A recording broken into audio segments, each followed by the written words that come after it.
This is a way back now in the 1700s. Everyone at the time, they thought they'd never find out the origin of this piece of music. They knew he didn't write it himself.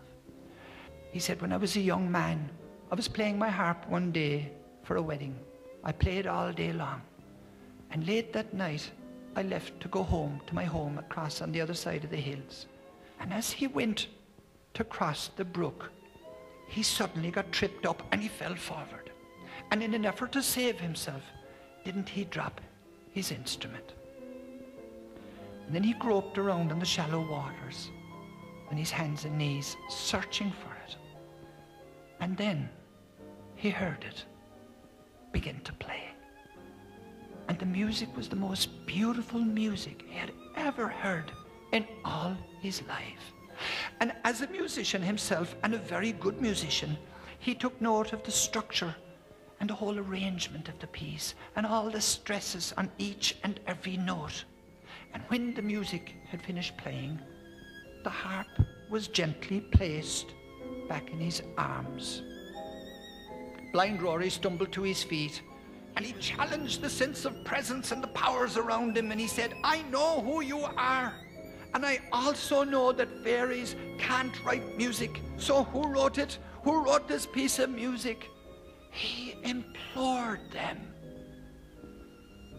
And then he got his answer. And it came by way of a whisper on the wind. And with his dying breath, Rory Dal O'Cahan, Blind Rory, repeated those exact same words to the small gathering around his deathbed. The children wrote it as a balm for Lear's broken heart. It was the children of Lear. But would he still be cursing yet if our lips met? And would they say it's a sin if you kissed me? Would they call it a sin and stone you then? But would you do it again and again and again and not resist me? So don't die wondering, what did I miss, when it could have been heaven, magic, bliss, heart-pounding, ground-shaking. Don't miss this. Come on, girl. Pucker up. Give us a kiss. Thank you very much. All the bloodthirsty rebel songs, and you could feel the rebellion running through your veins. You could see the fire in the eyes of the others. And I remember thinking that as long as we're going to keep breeding this kind of stuff into the children, we'll never ever find a solution to the problems in the north of Ireland. Embracing peace above all else, above every dead and every other living thing, on the day that love won. On the day that love won, 600 men of war and power came to meet. On the day that love won, with humble hearts they sat and wept and washed each other's feet. And that cursed axe of war was banned and forever buried deep. 'Twas forever buried deep on the day that love won. On the day that love won, our tongues refused to sing another bloodthirsty rebel song. You see, on the day that love won, we realized the error of curing wrong with wrong. And so we danced a different dance. We all sang, give peace a chance, without another backward glance. On the day that love won.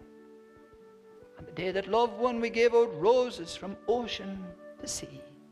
On the day that love won, a rose from each friend and from each enemy.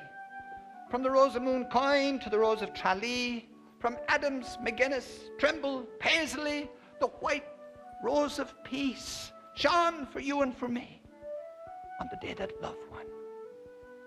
And I do firmly believe that if we found it there, of all places, we can find it anywhere. Hurtling across our brand new heavens, creating galaxies, stars and planets, not knowing how many lives they were going to inhabit or perform. And then one day, the same little atoms, the exact same one, rocks up, comprising you and me. How exciting is it? And so therefore perhaps it's not an impossible dream that in some shape or form we once have been, and we may be again and again. Perhaps it's not such a wild notion, pulled from the heavens above.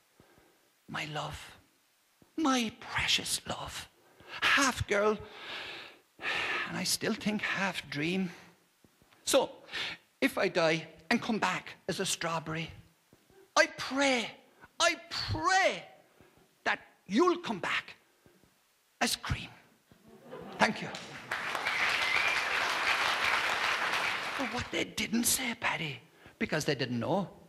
They didn't know about the gold. So etch your name deep, Paddy Nolan, on that sandstone, and don't stop to think, with a piece of black flint for your pen, and blood, sweat, and tears for your ink. Work fast, boy. You're sailing tomorrow. To Van Diemen's Land, you've been told. Condemned, cried the judge. But 'twas obvious. He knew nothing at all of the gold. And the learned judge grew rich and stout, but his honour never dreamed about the wealth of citrus in full bloom, and the wheat fields' rich demeanour throwing a golden glow to the sky above the massive riverina, and the golden girls with golden hair that'd take your breath away, on golden sun-drenched beaches from Broome to Byron Bay. And one day the world will wonder, when your epitaph is told, just what it was Paddy Nolan did to deserve this land of gold. Thank you very much.